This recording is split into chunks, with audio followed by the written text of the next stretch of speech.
Bukan seperti yang salah duga oleh beberapa orang-orang pada zaman sekarang. Oh, Masjid Al-Aqsa itu ya Ustadz ya, yang ada kubah emasnya. Bukan, itu kubah as-sokhra atau kubah batu. Karena Umar bin Khattab ketika pergi ke sana, dia melihat ada satu tempat dan ada batu di sana, dan dia berkata, inilah tempat Rasulullah Shallallahu Alaihi Wasallam Mi'raj ke Sidratul Muntaha. Maka dibuatkan kubah di situ, maka dinamakan kubah yang melindungi batu, atau kubah yang di bawahnya ada batu. Itu kubah sokhra yang berwarna emas. A'udzu billahi minasy syaithanir rajim. Bismillahirrahmanirrahim. Bismillahirrahmanirrahim. Assalamualaikum warahmatullahi wabarakatuh. Alhamdulillah, puja dan syukur senantiasa kita panjatkan kepada Allah Subhanahu wa Ta'ala yang telah menciptakan manusia, memberikan petunjuk kepadanya berupa Al-Quran, dan kepadanya kita akan dikembalikan pada satu saat yang tidak ada keraguan di dalamnya. Maka salat dan salam semoga tercurah dan terlimpahkan kepada baginda Nabi besar Muhammad Sallallahu Alaihi Wasallam, dan kita berharap ketika kita kembali kepada Allah Subhanahu Wa Taala, maka kita termasuk orang-orang yang diakui oleh Rasulullah Sallallahu Alaihi Wasallam sebagai bagian daripada umatnya. Teman-teman sekalian, sudah dirahmati Allah. Tentu saja ketika kita dihadirkan, kita disodorkan tentang berita-berita mengenai Baitul Maqdis, tidak sedikit di antara kita yang merasa bingung, merasa kurang referensi, merasa mungkin tidak terlalu banyak informasi tentang kejadian-kejadian yang muncul di Baitul Maqdis. Kenapa bisa muncul, kok bisa sih kayak gitu, dan mengenai segala sesuatu yang berkaitan dengannya.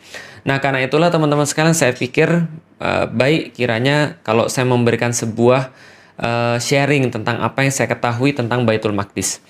Karena saya juga sama teman-teman sekalian seperti orang-orang muslim yang pada umumnya, saya berawal daripada orang yang nggak ngerti tentang Baitul Maqdis. Saya nggak tahu tentang apa yang terjadi di sana. Kenapa sih orang-orang itu senantiasa ada krisis kemanusiaan di situ, ada perang di situ, dan ada segala sesuatu yang kayak nggak damai lah.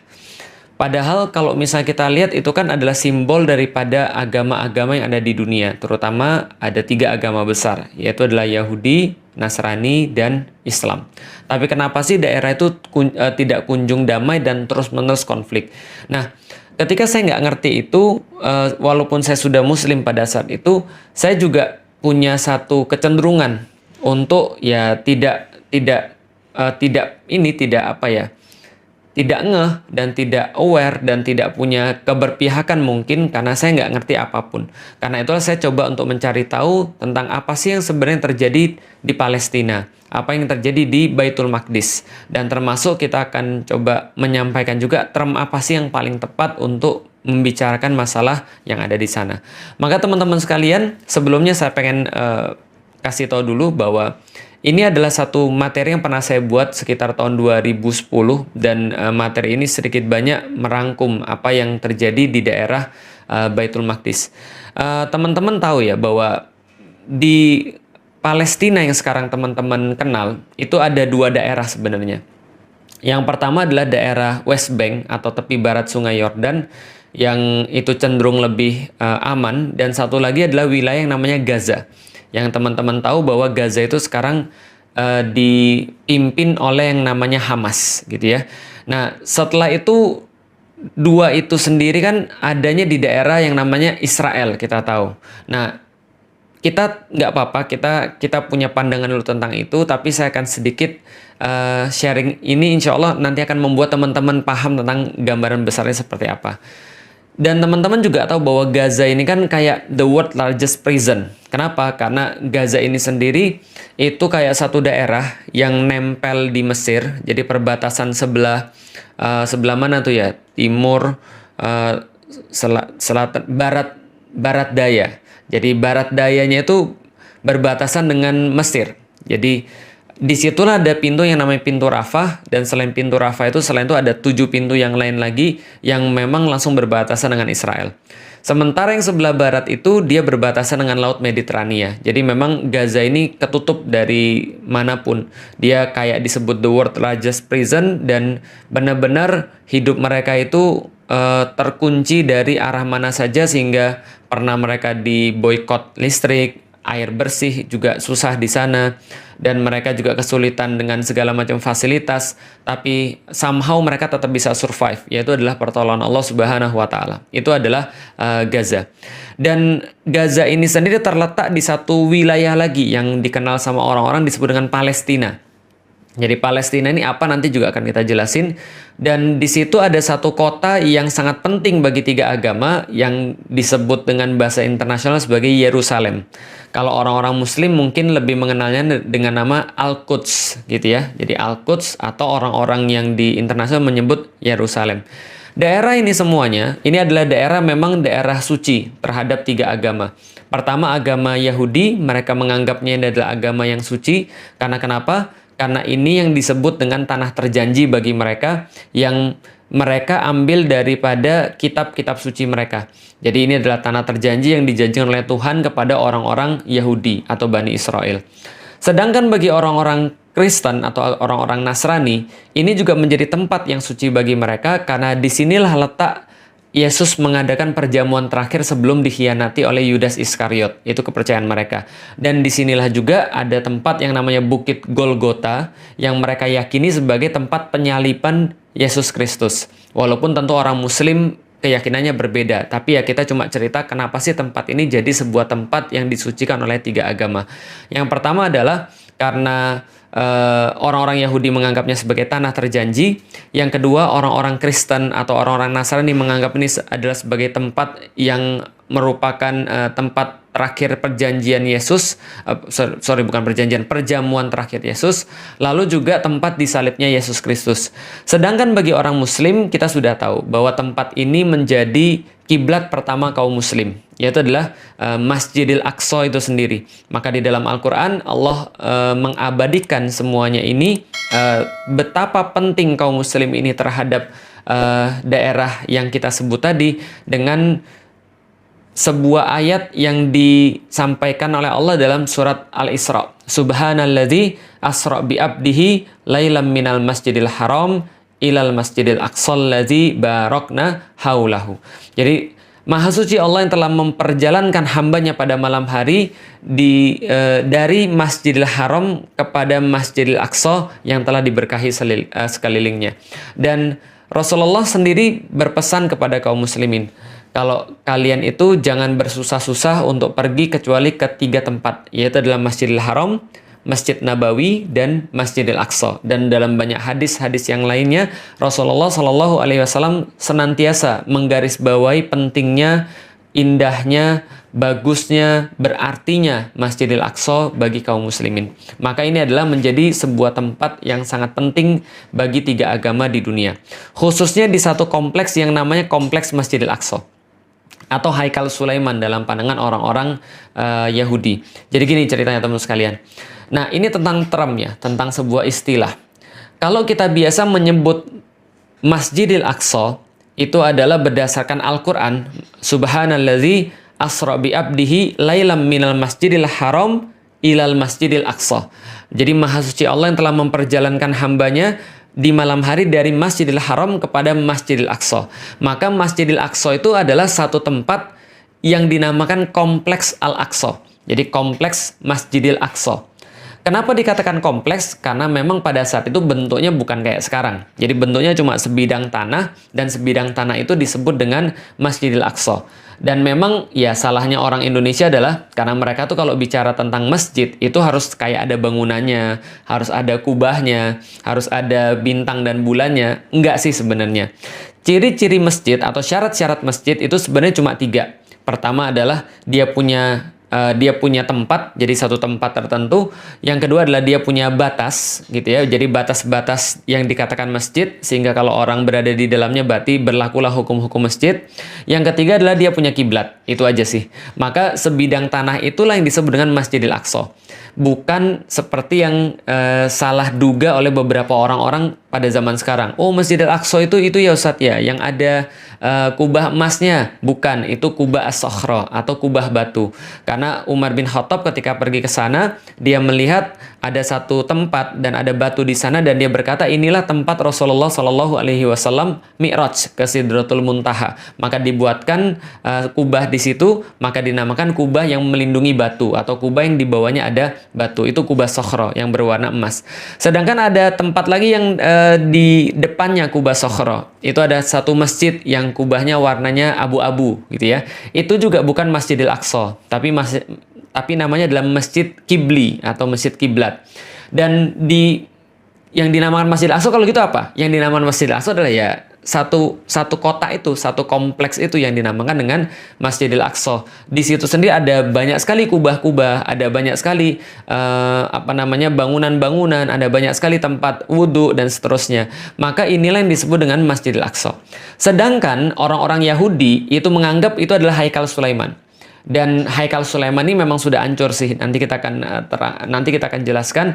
Tapi masih ada satu tembok yang tersisa daripada Haikal Sulaiman itu, yang mereka sebut dengan tembok ratapan. Yaitu adalah tembok kira-kira di sebelah barat daripada Masjidil Aqsa, atau sebelah barat daripada kompleks Al-Aqsa ini. Dan memang kompleks Al-Aqsa ini kita sudah tahu adalah kompleks yang sangat ancient, kompleks yang sangat kuno, yang memang disucikan oleh 3 agama. Nah, jadi sekarang teman-teman sudah tahu ya, kenapa sih Masjidil Aqsa itu disucikan oleh 3 agama.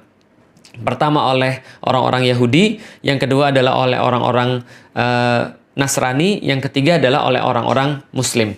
Nah, sekarang kita coba cerita dulu kok bisa sih orang-orang Yahudi itu masuk ke sana, dan kok bisa sih orang-orang Yahudi itu ya juga keluar dari sana.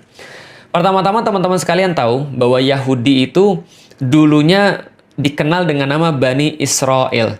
Jadi Bani Israel ini adalah keturunannya Nabi Yakub alaihi salam. Jadi Nabi Yakub sendiri itu bergelar Israel, yang artinya adalah kekasih Allah, dan dia punya 12 anak. Salah satunya teman-teman pasti sudah tahu. Jadi ada 12 anak dari 4 istri. Jadi dari 4 istri ada 12 anak. Yang teman-teman pasti kenal adalah Nabi Yusuf. Itu adalah anak daripada Nabi Yakub. Nabi Yusuf dan 11 saudaranya yang lain, itu mereka yang disebut dengan Bani Israel. Dan kita sudah tahu juga, Yusuf itu nanti menjadi bendahara Mesir, lalu kemudian orang-orang Bani Israel nanti masuk ke Mesir, lalu beranak pinak di sana. Singkat cerita, kemudian mereka diperbudak oleh Fir'aun, lalu Fir'aun itu didatengin oleh Nabi Musa dan Harun. Maka Nabi Musa dan Harun itu ngajak mereka pergi dari Mesir untuk menuju ke satu tempat yang dijanjikan oleh Allah Subhanahu wa Ta'ala. Dan kita sudah tahu juga di dalam Al-Quran, ketika Nabi Musa itu datang ke sana, ke tempat itu, bertemu dengan orang-orang yang orang-orang itu kasar, gede. Inilah yang dinamakan dengan orang-orang Filistin. Jadi orang-orang yang memang asli di situ, orang Filistin. Maka kita kenal sekarang namanya daerah Filistin atau Palestina. Tapi orang-orang Yahudi kan nggak mau masuk. Allah kata di dalam Al-Quran, mereka malah ngece. Mereka malah berbuat sesuatu yang tidak pantas kepada Nabi Musa. Sampai mereka menyakiti Nabi Musa. Gitu kan ya. Sampai Nabi Musa berkata, "Lima tu'zunani," gitu kan ya. Kenapa engkau menyakiti aku? Dengan apa? Ya memaksiati Nabi Musa. Tidak mengindahkan perintah Allah yang dibawa oleh Nabi Musa. Lalu kemudian mereka ogah-ogahan ikut Nabi Musa. Padahal Nabi Musa sudah menunjukkan mereka banyak sekali mukjizat dan sudah mengurus mereka. Tapi ketika mereka diminta untuk berperang, masuk ke dalam daerah yang sudah dijanjikan oleh Allah Subhanahu wa Ta'ala, mereka malah bilang, "Enggak deh, makasih, kami nggak mau ikut-ikutan. Kami ngeri ngelihat orang-orang yang ada di sana. Udah kamu aja yang perang sama Tuhanmu. Kami nggak mau ikut-ikutan. Kami di sini duduk-duduk aja lah." Nah, karena itulah Allah murka kepada mereka dan Allah menyesatkan mereka sebanyak 4 masa. Mereka nggak bisa masuk ke sana. Dan mereka bisa masuk ketika zamannya nanti Yusha bin Nun yang melanjutkan pengurusan terhadap Bani Israel setelah Nabi Musa dan Nabi Harun. Dan itu pun mereka nggak berhenti buat masalah. Mereka malah kemudian ingkar terhadap perintah Allah. Mereka mempermainkan aturan-aturan Allah. Mereka malah membuat olok-olokan terhadap para nabi dan seterusnya. Dan singkat cerita lagi, Yusha bin Nun ini membagi tanah terjanji, tanah Filistin itu menjadi 12 bagian. Yaitu adalah merujuk pada 12 Bani Israel atau 12 anak-anak Nabi Yakub. Sedangkan Yusha bin Nun sendiri itu menjadi sebuah penengah di antara mereka untuk memerintah mereka. Karena memang urusan mereka senantiasa diurus oleh para nabi. Tapi ya itulah, bukan Yahudi kalau enggak bikin masalah. Mereka bikin masalah lagi, mereka terpecah lagi, ribut lagi, dan akhirnya terbagi dua wilayah. Wilayah pertama itu ada kerajaan Israel yang ada di utara. Wilayah kedua namanya kerajaan Yehuda yang ada di sebelah selatan. Jadi kalau misalnya kerajaan Israel ini mereka punya ibu kota namanya Samaria. Sedangkan ibu kotanya kerajaan Yehuda itu ibu kotanya Yerusalem. Seperti yang sudah kita tahu dan kita sudah ceritakan tadi. Dan ini mereka terus-menerus berselisih dan konflik satu sama lain. Terus-menerus konflik sampai akhirnya ada satu kerajaan namanya kerajaan Assyria itu menaklukkan kerajaan Israel yang ada di utara. Nah, ini saya sudah ringkaskan, dan ini nanti insya Allah tulisan ini akan saya berikan pada teman-teman sekalian, karena saya udah ngeringkasin beberapa tentang beberapa sejarah tentang Israel. Nah, jadi teman-teman sekalian, pada tahun 722 ini kerajaan Assyria, 722 sebelum Masehi ya. Kerajaan Assyria ini menaklukkan wilayah bagian utara, yaitu adalah kerajaan Israel. Dan ketika dia mau menaklukkan kerajaan Yehuda, maka kerajaan Assyria ini keburu ditaklukkan sama kerajaan Babilonia. Jadi diserang sama kerajaan Babilonia yang rajanya sangat terkenal, namanya Nebukadnezar gitu kan ya. Bukhtanasir kalau dalam bahasa Arabnya. Nah, lalu kemudian Nebukadnezar ini melakukan juga penaklukan terhadap kerajaan Yehuda pada tahun 597. Dan pada tahun berikutnya, 596 sebelum Masehi, maka Haikal Sulaiman itu dihancurkan. Jadi kompleks Masjidil Aqsa itu yang sudah dibuat haikal sama Nabi Sulaiman itu dihancurkan sama orang-orang Babilonia, Nebukadnezar. Dan setelah itu orang-orang Yahudi itu dibawa ke Babilonia semuanya. Disitulah banyak sekali orang-orang Yahudi yang hilang. Kenapa? Ada yang terbunuh, ada yang dibawa sebagai budak pergi ke Babilonia, dan mereka di sana cukup lama sampai akhirnya kerajaan Babilonia dikalahin oleh kerajaan Persia. Nah, jadi kerajaan Persia pada tahun 539 menyerbu Babilonia, lalu kemudian Raja Cyrus ini mengembalikan orang-orang Yahudi ke daerah mereka dan mempersilahkan mereka untuk membangun kembali Haikal Sulaiman yang diselesaikan pada tahun 516 sebelum Masehi, pada masa pemerintahannya Darius Agung. Nah, jadi ini terus-menerus kemudian dilakukan, tapi nggak berhenti sampai di situ. Orang-orang Yahudi tetap lagi kemudian bikin masalah sampai akhirnya Romawi yang menguasai mereka, dan ketika Romawi menguasai mereka itu Titus pada tahun 70 Masehi itu meratakan kembali Haikal Sulaiman. Jadi dua kali Haikal Sulaiman itu hancur, yaitu adalah sebuah kompleks tempat ibadah yang dibangun oleh Nabi Sulaiman. Itu hancur pertama adalah pada tahun 596 sebelum Masehi oleh Nebukadnezar atau oleh Babilonia. Yang kedua oleh Titus pada tahun 70 Masehi. Ini juga diratakan kembali. Jadi ini nggak ada urusan dengan kaum muslimin. Dan kembali lagi setelah ini mereka diusir semua dari tanah terjanji itu. Karena mereka itu bikin selalu masalah, membuat situasi jadi nggak bagus, dan senantiasa melakukan pemberontakan, maka orang-orang Romawi ngusir seluruh orang-orang Yahudi dari tanah terjanji mereka itu. Itulah kedua kalinya mereka diusir. Pertama kalinya mereka dijadiin budak ke Babilonia, yang kedua mereka diusir dari tanah terjanji oleh orang-orang Romawi. Jadi nggak ada urusan dengan orang-orang Muslim. Dan pengusiran kedua inilah teman-teman sekalian yang dikenal dengan nama diaspora. Jadi mereka pergi melanglang buana kemanapun, ke daerah-daerah yang lain gitu kan ya. Sampai mereka punya dendam yang besar terhadap orang-orang Romawi ini. Kenapa? Yang sudah mengusir mereka dari tanah terjanji. Terus-menerus ini kemudian mereka menjalani kehidupan yang sulit. Dan orang Yahudi ini karena punya sifat yang nggak baik. Mereka punya sifat serakah, mereka punya sifat suka ingkar janji, mereka punya sifat pengecut, mereka suka mengolok-olok orang, mereka suka melakukan hal-hal yang nggak bagus gitu ya. Maka mereka ini kemana-mana dapat masalah. Di Jerman dapat masalah, di Austria dapat masalah, lalu kemudian di Eropa, tempat-tempat yang lain mereka dapat masalah. Dimanapun mereka tinggal, orang-orang Yahudi ini memang senantiasa eksklusif dan menimbulkan problem. Karena itulah kebanyakan dimanapun itu mereka senantiasa punya problem dengan masyarakat setempat. Nanti list-listnya itu teman-teman bisa cari. List-list problem terhadap orang-orang Yahudi. Makanya sampai dikenal dengan nama gerakan antisemit atau gerakan anti-Yahudi, kira-kira gitu ya. Nah, hanya saja ketika pada tahun 1860 ini lahir seorang pemuda yang orang ini nanti akan menjadi bapak Zionis, namanya Theodor Herzl. Dia seorang Yahudi berkebangsaan Austria. Lalu pada tahun 1896, jadi lahirnya 1860 lahir, 1896 ketika dia berumur 36 tahun, itu dia menulis satu buku yang sangat fenomenal pada zamannya. Namanya bukunya Der Judenstaat, yaitu adalah The Jewish State. Nah, jadi Der Judenstaat, The Jewish State. Dan di situ dia menegaskan kembali bahwa perlu banget bagi orang-orang Yahudi supaya tidak mendapatkan problem di mana-mana, maka mereka harus bersatu dan sudah wajib bagi mereka untuk memiliki sebuah negara. Makanya judulnya Der Judenstaat, The Jewish State. Dan ketika itu orang-orang bilang, wah ini orang gila, ini orang stres, ini berbahaya. Kenapa? Di zaman itu teman-teman sekalian, orang Yahudi aja di mana-mana nggak disukai oleh orang. Apalagi ada ide mereka mau buat satu negara. Nah, itu orang udah kebayang tuh problemnya kayak apa. Maka ini kemudian dibully, lalu kemudian dilarang peredaran buku ini. Nggak boleh dibaca, nggak boleh diperjualbelikan. Kenapa? Karena mengandung ide yang sangat absurd bagi orang-orang pada zamannya. Tapi dia nggak berhenti. Dia melakukan kontak terus-menerus, dan akhirnya dia dapat kontak namanya Lord Rothschild.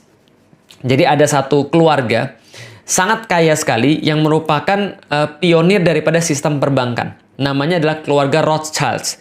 Dan waktu itu Theodor Herzl ini dapat sponsor daripada Rothschild. Lalu dia pada tahun berikutnya, pada tahun 1837 ini tadi kan 1860 ya, 1897. Jadi setahun setelah bukunya keluar 1896, lalu pada tahun 1897 maka diadakanlah sebuah kongres Zionis pertama di dunia. Apa yang mereka kemudian simpulkan di sana? Kami harus bangun satu negeri untuk orang-orang Yahudi, untuk mewujudkan cita-cita orang-orang zaman dulu bahwa negara Yahudi harus bersatu dan punya satu tempat. Pertanyaannya teman-teman sekalian, kalau ada orang-orang kayak gini yang memang di mana-mana bikin masalah, di mana-mana dibenci sama orang, lalu mereka punya ide dari Judenstaat, gimana kalau kita buat satu negara buat orang Yahudi, the Jewish State. Kalau gitu pertama kali mereka harus cari tanah dong, mereka harus cari tempat dong. Pertanyaannya tempatnya di mana? Jawaban teman-teman betul. Kalau ada orang Yahudi yang mau nyari tempat untuk dijadikan sebuah negara, karena mereka pikir bahwa negara itu adalah sesuatu yang harus mereka punya untuk mewujudkan cita-cita mereka di masa yang lalu, maka pastilah mereka akan cari tanah yang berhubungan dengan sejarah mereka. Maka mereka fix. Ketika Kongres Zionis itu, mereka mengatakan kami mau punya tanah. Yaitu adalah tanah yang dijanjikan oleh Tuhan bagi kami. Ironis memang, mereka disuruh masuk, mereka nggak mau. Mereka sudah masuk, mereka bikin masalah, diusir sekali oleh kerajaan Babilonia di bawah Nebukadnezar, lalu mereka balik lagi, buat lagi Haikal Sulaiman, dihancurin lagi yang kedua oleh Titus Romawi gara-gara kelakuan mereka juga, lalu kemudian diusir kemana-mana dan mereka nggak bisa balik lagi ke sana untuk melakukan ibadah sesuai dengan keyakinan mereka. Tapi ketika mereka disuruh milih, mereka milih tempat itu lagi. Karena kenapa? Ya karena mereka merasa itu kaitan dengan sejarah mereka. Padahal mereka sudah mengabaikan tempat itu in the first place untuk pertama di awal kalinya, gitu kan ya. Nah ini mereka kemudian mau balik lagi ke tanah terjanji. Mereka bilang balik ke tanah Zion, balik ke tanah terjanji mereka, yaitu adalah tanah yang disebut dengan tanah Palestina. Pertanyaannya, siapa penguasa tanah Palestina pada saat itu? Siapa penguasa tanah Baitul Maqdis pada saat itu? By the way, teman-teman sekalian, tadi kita sudah sampaikan soalan istilah. Masjidil Aqsa itu disebut dengan Baitul Maqdis sendiri. Jadi Masjidil Aqsa yang kotak itu adalah Baitul Maqdis sendiri ketika dikatakan oleh Rasulullah Shallallahu Alaihi Wasallam. Kompleks Masjidil Aqsa itu dalam istilah Rasulullah, dalam istilah hadis adalah Baitul Maqdis. Kota Yerusalem sendiri dalam istilah hadis juga disebut dengan Baitul Maqdis.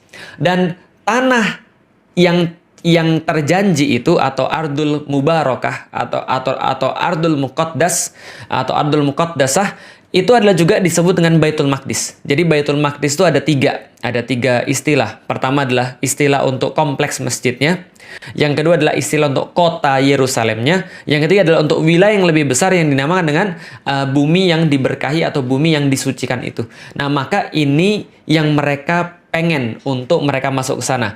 Siapa yang saat itu memiliki Baitul Maqdis atau tanah yang terjanji yang menurut orang Yahudi pengen mereka jadikan sebagai the Jewish state, itu yang memiliki adalah orang Muslim yang pada saat itu bersatu dalam satu kepemimpinan besar yang dinamakan dengan Khilafah Utsmani. Nah, pemimpin Khilafah Utsmani pada saat itu namanya adalah Abdul Hamid II.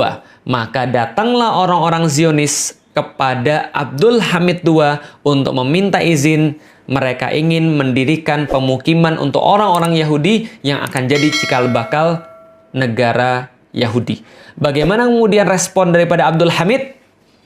Insya Allah nanti akan kita lanjutkan ceritanya.